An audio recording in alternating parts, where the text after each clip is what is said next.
128편에 있는 말씀입니다. 시편 128편 1절부터 6절까지 있는 말씀입니다. 구약성경 제가 가진 성경은 899쪽이에요. 시편 128편 1절부터 6절까지 있는 말씀 제가 봉독하겠습니다. 하나님의 음성을 경청할 수 있기 바랍니다. 여호와를 경외하며 그의 길을 걷는 자마다 복이 있도다. 네가 내 손이 수고한 대로 먹을 것이라. 네가 복되고 형통하리로다. 내 집 안방에 있는 내 아내는 결실한 포도나무 같으며 내 식탁에 둘러앉은 자식들은 어린 감람나무 같으리로다. 여호와를 경외하는 자는 이같이 복을 얻으리로다. 여호와께서 시온에서 내게 복을 주실지어다. 너는 평생에 예루살렘의 번영을 보며 내 자식의 자식을 볼지어다. 이스라엘에게 평강이 있을지로다. 아멘. 시편 1편 1절 우리가 잘 아는 말씀이죠. 시편 전체는 다 외우지 못해도 시편 1편 앞부분은 우리가 앞에 한 부분은 외울 수 있잖아요. 그게 뭐예요? 복 있는 사람이라는 말입니다. 복 있는 사람. 이 시편 1편 1절에 나오는 복 있는 사람이라는 이야기가 시편 150편까지 전체를 흐르는 주제입니다. 복 있는 사람. 복 있는 사람은 어떤 사람일까? 어떤 사람일까? 시편 전체가 그 복이 있는 사람이 어떤 사람인가에 대해서 이야기하는데요. 오늘 본문도 마찬가지입니다. 시편 128편 1절은 이렇게 시작하죠. 여호와를 경외하며 그의 길을 걷는 자마다 복이 있다. 오늘 이 말씀을 통해서 복 있는 사람이라는 제목으로 말씀을 전해주고 합니다. 먼저 하나님께서 주시는 복은 어떤 걸까? 많은 것들이 있어요. 저는 하나님께서 주시는 복 가운데 가장 기본적인 복이 저는 평안이라고 생각합니다. 평안, 우리식으로 쉽게 말하면 든든함이에요. 배포가 생기는 거예요. 배짱이 생기는 겁니다. 왜 배짱이 생길까요? 내 뒤에 능력자가 계시거든요. 그렇죠? 능력자가 세상의 모든 것보다 더 강하고 크신 분이 나의 아버지란 말이에요. 뭐가 두렵겠어요? 그래서 예수 믿는 사람이 누릴 수 있는 보편적인 기본적인 가장 큰 복이 있다면 그게 평안이다. 화평이다. 그렇게 말할 수 있을 것 같아요. 그런데 오늘 본문을 통해서 우리에게 주시는 하나님의 메시지 가운데 하나님께서 주시는 복이 무엇일까? 두 가지를 생각해 볼 수 있습니다. 하나는 오늘 본문 2절에 그렇게 말합니다. 우리 같이 한번 2절을 읽어볼까요? 자, 2절 말씀을 같이 읽습니다. 같이 봅니다. 내가 내 손이 수고한 대로 먹을 것이라. 네가 복되고 형통하리로다. 아멘. 내가 내 손이 수고한 대로 먹을 것이라. 네가 복되고 형통하리로다. 그랬어요. 내 손이 수고한 대로 먹는다는 게 뭐예요? 내가 일한 것만큼 그 대가를 누린다는 거지요. 누린다는 것. 이것이 첫 번째 하나님께서 주시는 복의 내용입니다. 두 번째 복은 무엇이냐면 여기 3절에 있는 말씀이에요. 같이 한번 읽어볼까요? 3절 말씀 같이 봅니다. 내 집 안방에 있는 내 아내는 결실한 포도나무 같으며 내 식탁에 둘러앉은 자식들은 어린 감람나무 같으리로다. 아멘. 무슨 말이냐면 우리는 그러지요. 아내와 자식을 말할 때 여우 같은 아내, 뭐 같은 자식이요? 토끼 같은 자식이라고 말하잖아요. 근데 이스라엘 사람들은 이 포도나무 같은 아내, 감람나무, 올리브나무죠. 감람나무 같은 자식들 그렇게 말합니다. 이거 우리가 문화적인 차이가 있을 뿐이에요. 표현적인 차이가 있을 뿐입니다. 왜냐하면 유대 사회에서 팔레스틴에서 포도나무와 감람나무는 유실수 가운데 가장 유용한 거거든요. 많은 열매를 맺어서 가정에 더욱 윤택하게 해주는 게 이 포도나무와 감람나무입니다. 그래서 아내는 포도나무, 그것도 어떤 포도나무예요? 결실을 맺은, 포도를 주렁주렁 맺힌 아내, 그 포도나무. 감람나무는요, 어린 감람나무. 그죠? 이제 다 늙어서 잘라버려야 될 나무가 아니고, 이제 새롭게 자라서 열매를 맺힐 것만 남은 감람나무. 이게 바로 자녀들의 모습이라고 말하는 거죠. 이건 무슨 복이냐 하면 가정의 복입니다. 가정의 복.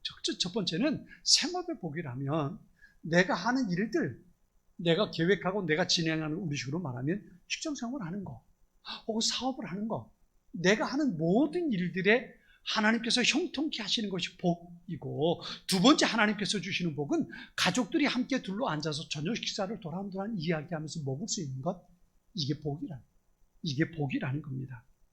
그런데 이 두 가지를 한번 생각해 보세요. 직장 생활하는 것, 내가 일해서 일한 것만큼 벌어서 먹고 사는 것, 이게 복일까요? 가족들이 일과를 마치고 말이죠. 하루 일과를 마치고 집에 와서 식탁에 둘러앉아서 같이 아내가 준비한, 엄마가 준비한 밥을 먹으면서 도란도란 얘기하는 것, 이걸 복이라고 말할 수 있을까요?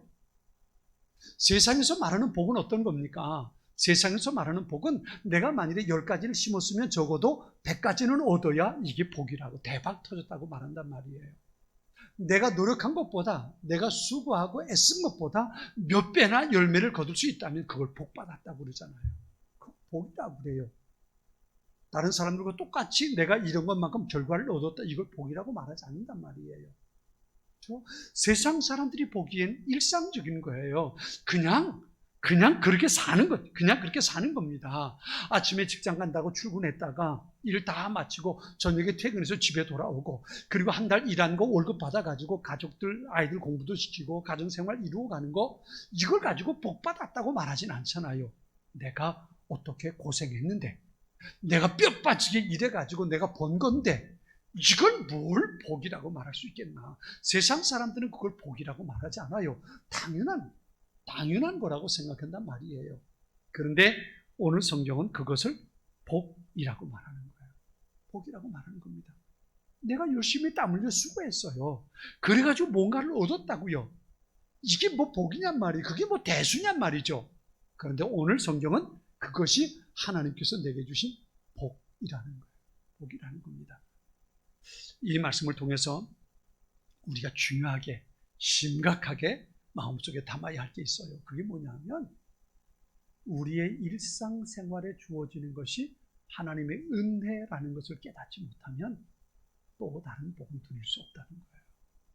아침에 일어나서 태양을 볼 수 있는 거, 내가 숨을 쉬면서 살 수, 요즘 마스크를 쓰다 보니까 일상이 참 소중했던 거 알 수 있잖아요. 마스크 없이 공기를 마시고 마음껏 들이키고, 이렇게 말하면 그렇습니다. 침 튀기면서도 이야기할 수 있는 자유로움이 얼마나 귀한 거였습니까? 이젠 그것 조심하려고 제가 예배 드리면서 찬양을 하면서도 찬양 부르다가 중간에 가사를 읽어드리잖아요. 이유가 있어요. 그냥 읽어드리는 게 아니라, 저만 마스크 벗고 있잖아요. 근데 제가 찬양을 하다가 혹시나 침 튈까봐 조심스러워서 저 조심하느라고 가사를 그냥 읽는 거예요. 읽는 겁니다. 이게 얼마나 거북해요. 불편합니까? 그냥 일상, 우리가 마음껏 자유롭게 살았던 것들이 얼마나 복 있는 것이었을까. 일상을 잃어버리고 나니까 일상이 얼마나 소중했고 그것이 얼마나 복 있는 것이었는가를 우리가 깨닫게 돼요. 이것도 마찬가지예요. 복이의 소소한 것들이에요. 당연한 것들이라고 누리고 살았어요. 아침에 출근했다가 일하고 돌아오면 자는 거, 뭐 가족들이 함께 앉아서 밥 먹는 거, 이게 뭐 대수예요. 이게 뭐 큰일입니까? 그런데 오늘 성경은 내가 한 달 일해가지고 월급 받는 거, 우리 가족들이 하루 일과를 마치고 둘러앉아서 저녁 식탁에 앉아 함께 도란도란 얘기하며 밥 먹는 거, 이게 하나님께서 주신 복이라는 복이라. 이걸 깨닫지 못하면 더 큰 복을 누릴 수 없다는 거예요. 마태복음에 보면 달란트 비유가 있지요. 한 주인이 먼 외국에 출장을 가면서 종들 3명을 불러 모아요. 그리고 한 종에게 5달란트를, 한 종에게 2달란트를, 한 종에게 1달란트를 맡겨주고 출장을 갑니다. 자, 이 3종이 고민이 됐어요. 이게 도대체 무슨 의미일까? 주인이 왜 이걸 우리에게 줬을까? 그러면서 5달란트와 2달란트 받은 종은, 그래, 주인이 돌아오면 이거 주인의 기쁨을 한번 드려보자. 열심히 그것을 가지고 일하죠. 열심히 일합니다. 그래가지고 주인이 왔을 때 갑절을 남긴 거예요. 5달란트 받은 종은 10달란트를 남겼고요. 2달란트 받은 종은 4달란트를 남겼고요. 그래가지고 주인이 왔을 때, 주인이 보십시오, 내가 주인께서 주신 것 가지고 열심히 일해서 갑절을 남겼습니다. 주인에게 와서 그걸 드리는 거예요. 주인이 그 5달란트와 2달란트를 받았던 종들에게 뭐라고 얘기합니까? 착하고 충성된 종아, 네가 작은 것에 충성했으니 내가 더 큰 것을 네게 맡기겠다. 그래요. 그런데 1달란트 받은 종은 어떻게 했어요? 야, 요거 우리 주인이 좀 독한 사람, 우리 주인이 독한 사람인데 이거 내가 혹시 뭐 하다가 본전을 까먹어 버리면 주인이 나를 얼마나 힘들게 할까. 가지고 땅속에 묻어두었다가 주인 오면 1달란트 주자.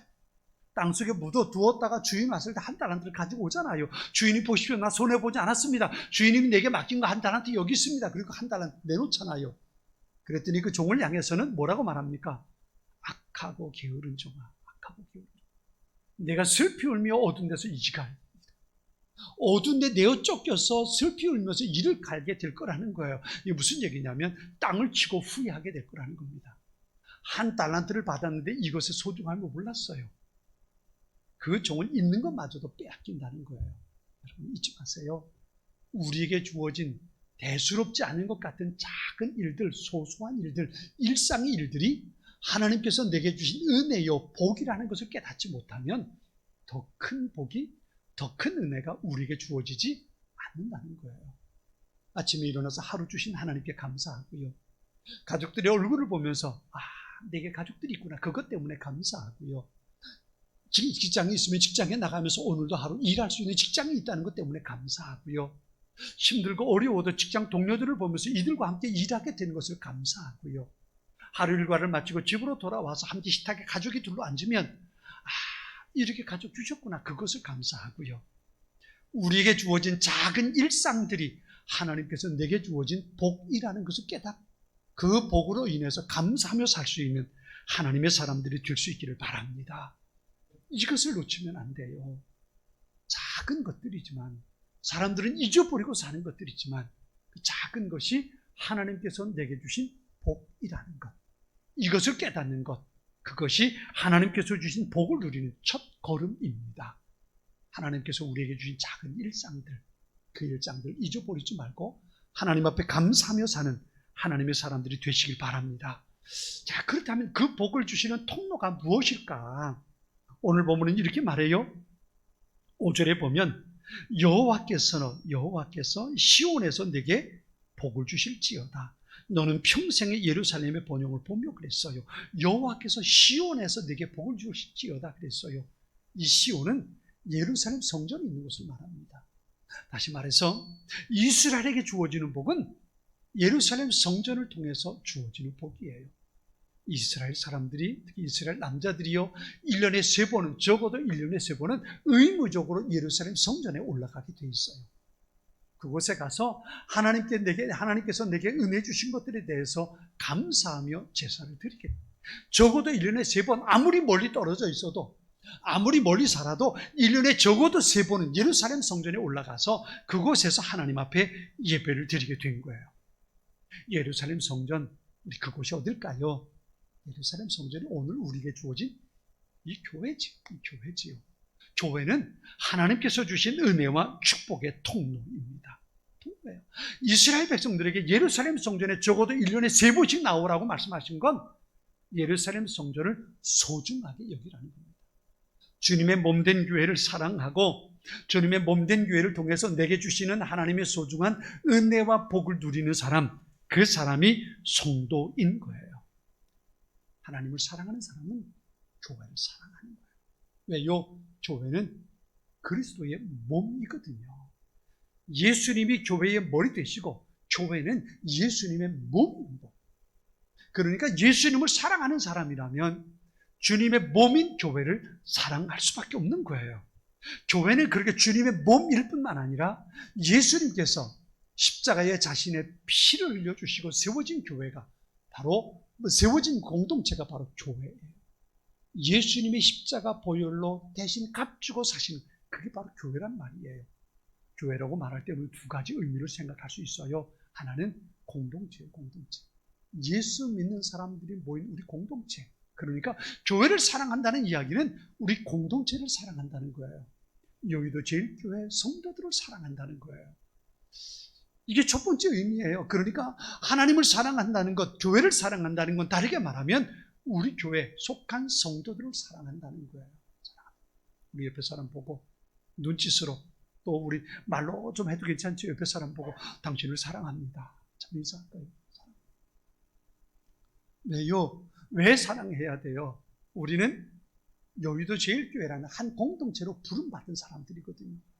교회를 사랑한다는 것, 교회를 사랑한다는 것, 이것이 하나님을 사랑하는 모습이, 예수 믿는 성도들을 서로 사랑하는 것, 이것이 교회의 첫 번째, 교회를 사랑하는 첫 번째 의미라면, 또 한 가지는 교회란 우리의 공간 말이에요. 우리의 공간도 교회 안에 포함. 물론 예배당이라고 말할 수 있어요. 예배당이라는 공간이 우리에게 주어졌잖아요. 그렇죠? 이 공간을 사랑하는 것도 또한 우리가 하나님을 사랑하고 교회를 사랑하는 것일 수 있어요. 시편 128편을 비롯해서 시편의 많은 부분들이 어떻게 지어졌냐 하면 성전에 올라가는 노래라 그랬어요. 성전에 올라가는 노래. 예루살렘 성전에 순례자들이 올라가면서 불렀던 노래가 시편에 있는 거예요. 시편에 있습니다. 왜 예루살렘 성전에 올라갈까요? 그곳에서 하나님을 만날 수 있거든요.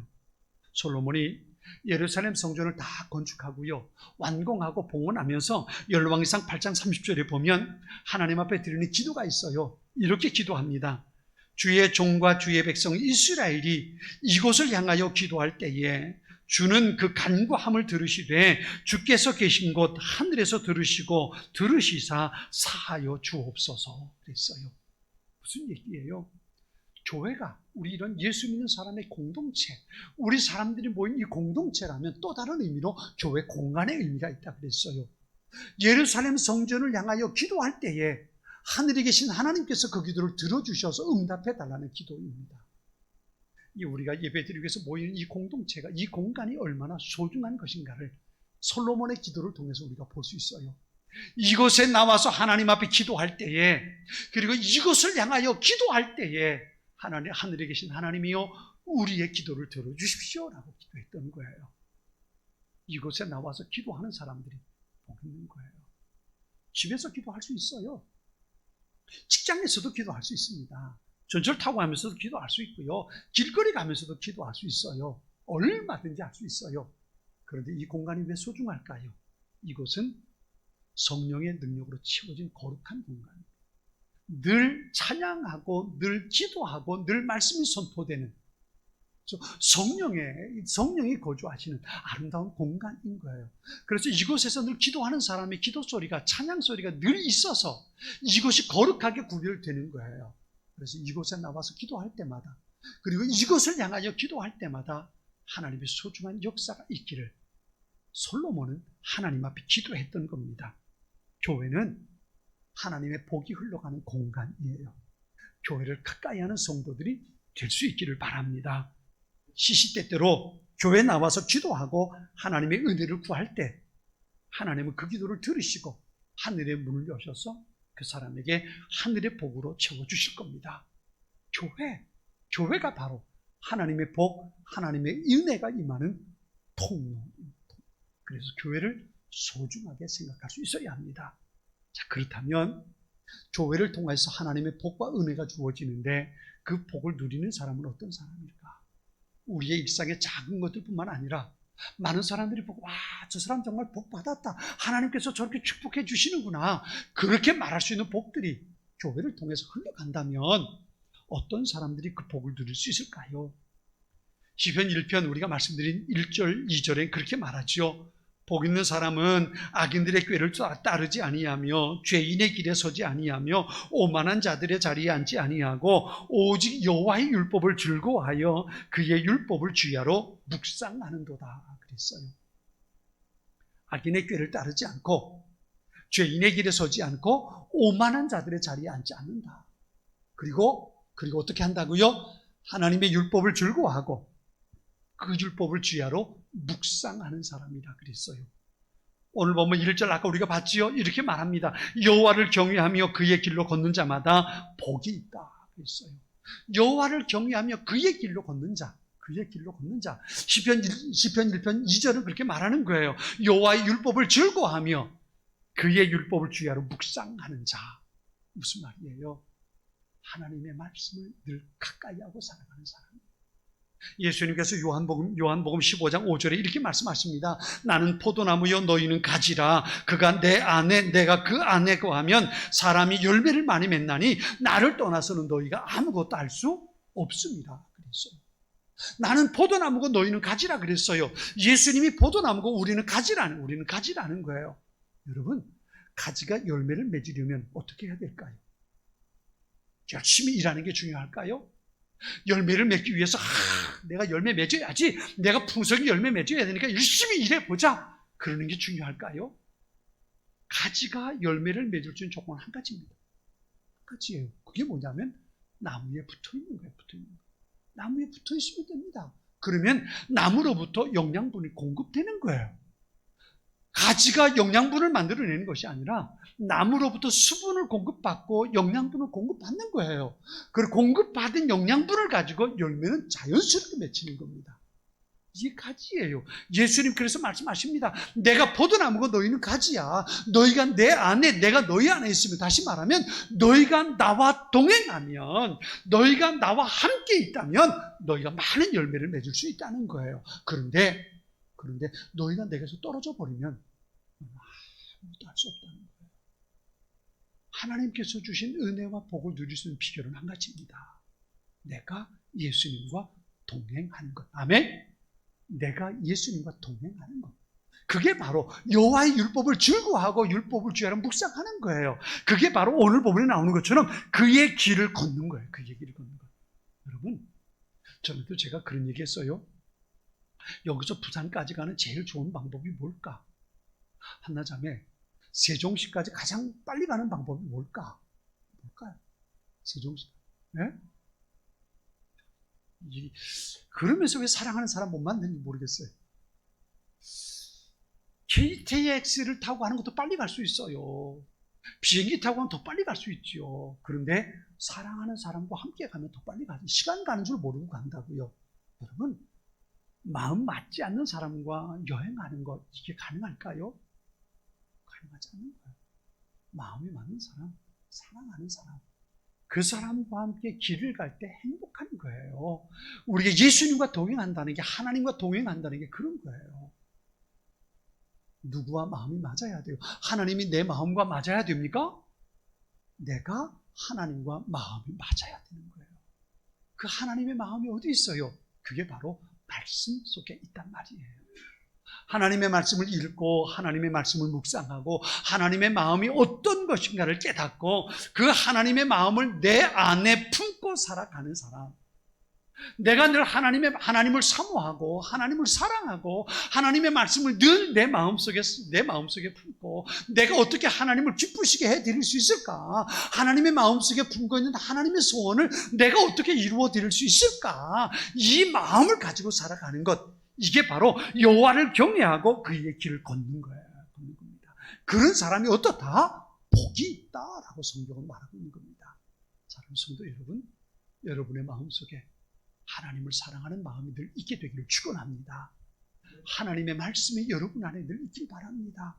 하나님의 마음에 어떤 생각을 가지고 계실까? 그 하나님의 소원을 찾아가는 노력이 여러분에게 있게 되기를 바랍니다.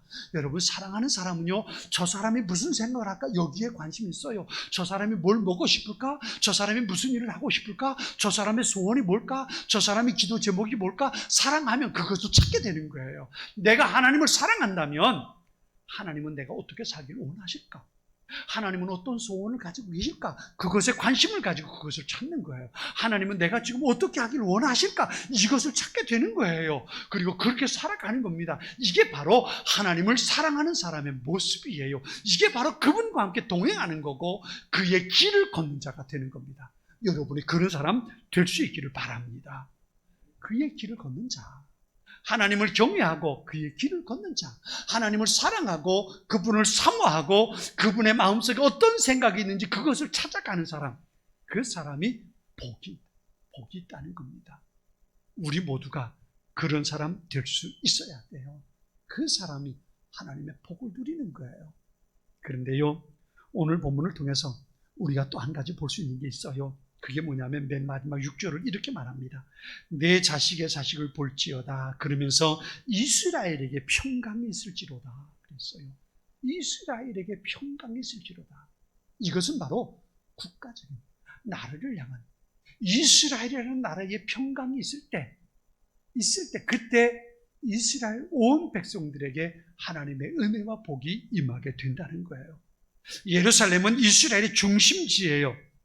여기 5절에도 그렇게 말하잖아요. 5절에도 보면 시온에서 내게 복을 주실지어다 그러면서 너는 평생에 예루살렘의 번영을 보며 그리고 뒤에 시온에게 이스라엘에게 평강이 있을지로다 그랬어요.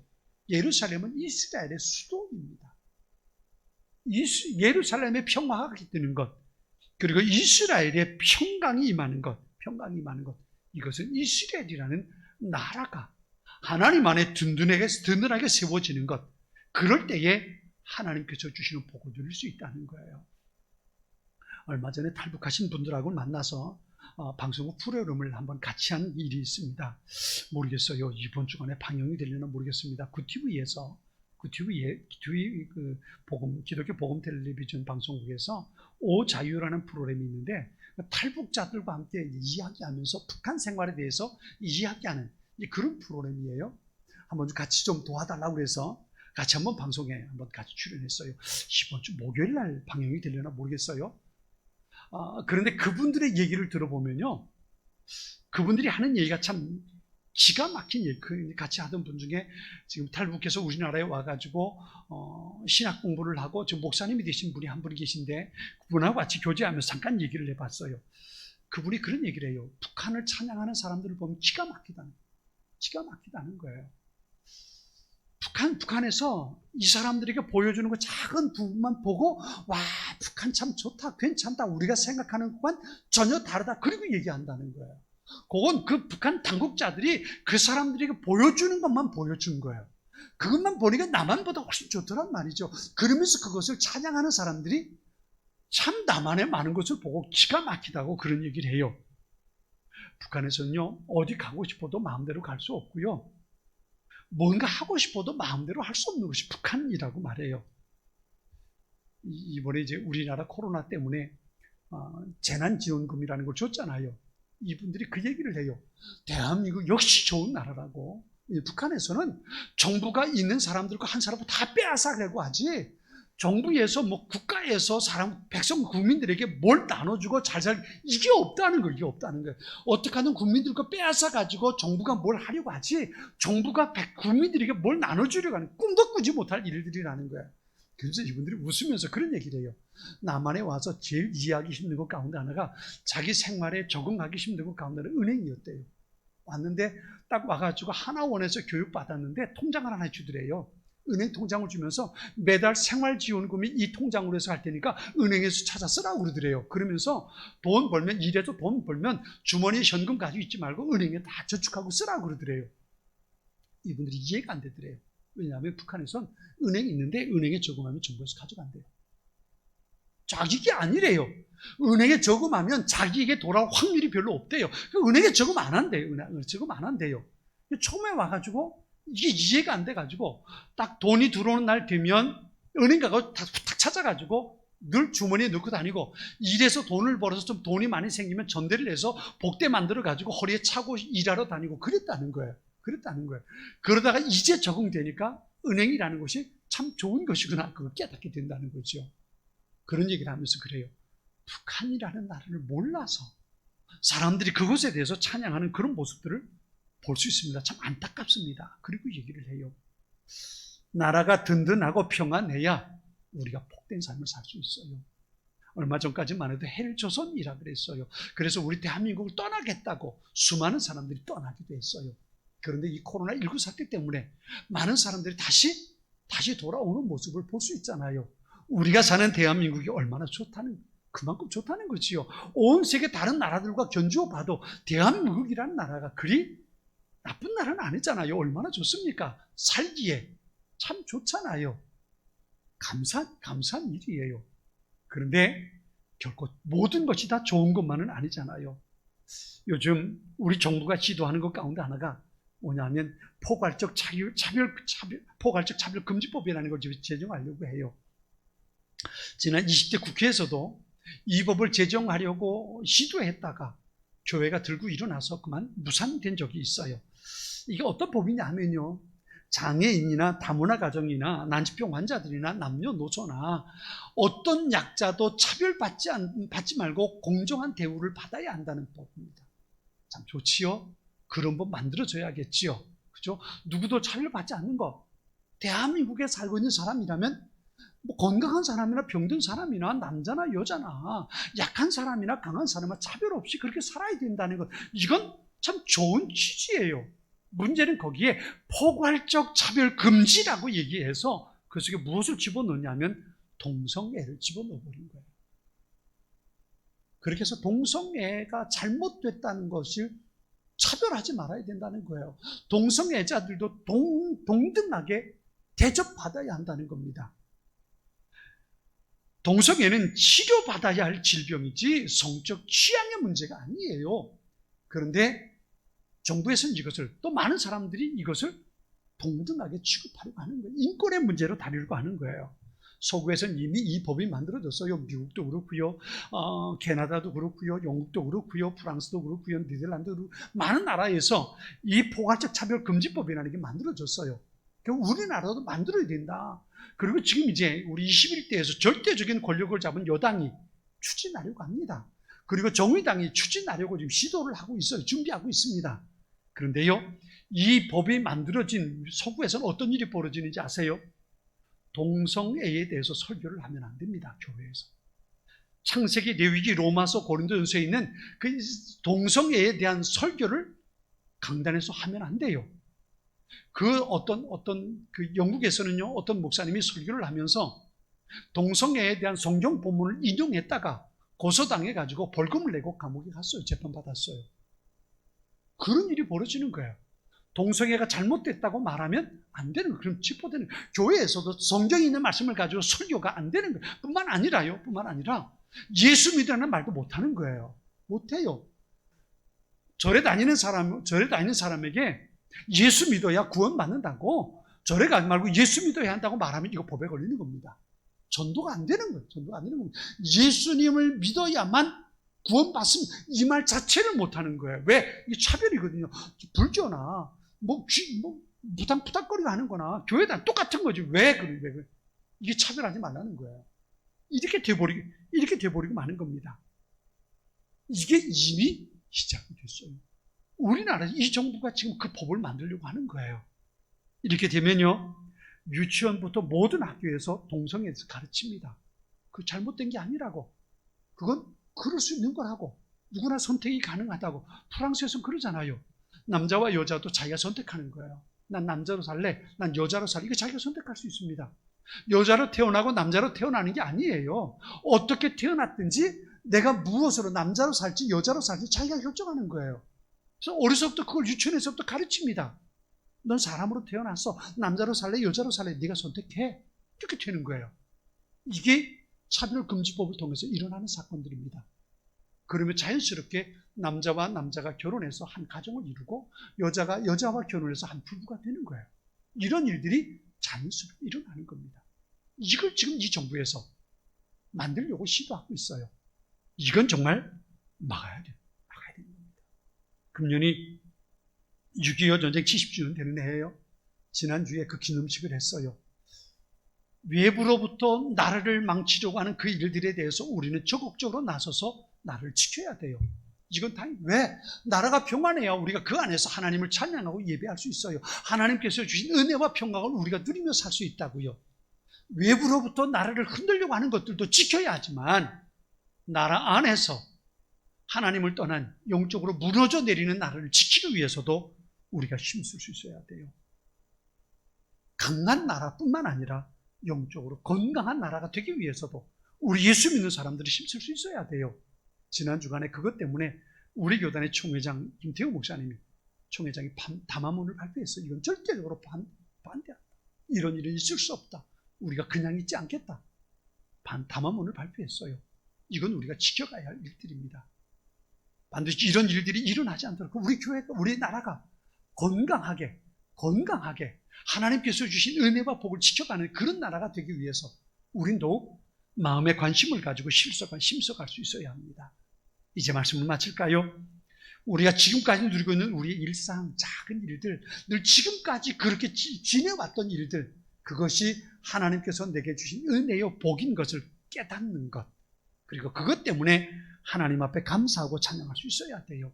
그래야 그 다음에 더 큰 복이 우리에게 주어질 수 있는 거예요. 그리고 그 복이 흘러가는 곳이 통로가 교회라는 것을 잊지 마죠. 교회 공동체를 사랑하고 우리 교회 공동체가 함께 예배드리는 공간을 사랑할 수 있는 우리의 모습들이 될 수 있어야 합니다. 무엇보다 하나님의 말씀을 가까이 하고 주님과 동행하기를 힘쓰는 우리의 모습들이 되어야 하고요.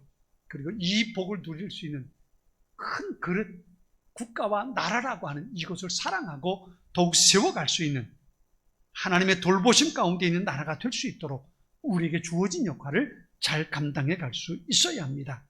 하나님께서 주신 우리에게 주신 복 참 많아요. 우리 대한민국에 주신 하나님의 복이 참 많습니다. 이것을 전 세계 나눌 수 있는 건 우리가 건강해야 돼요. 대한민국이 건강해야 되고요. 교회 공동체가 건강해야 되고요.